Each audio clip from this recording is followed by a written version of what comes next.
You ask Tiger to solve. This deals with linear equations with one unknown. The final result is c equals 175/3.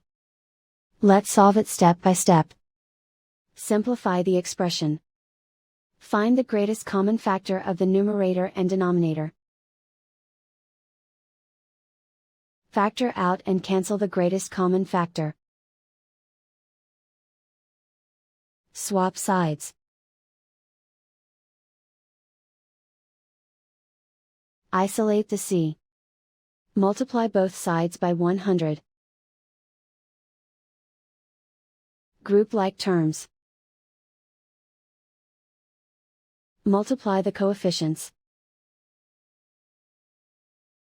Simplify the fraction. Multiply the fractions.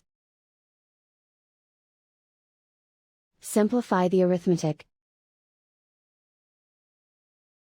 And so the final result is c equals 175/3.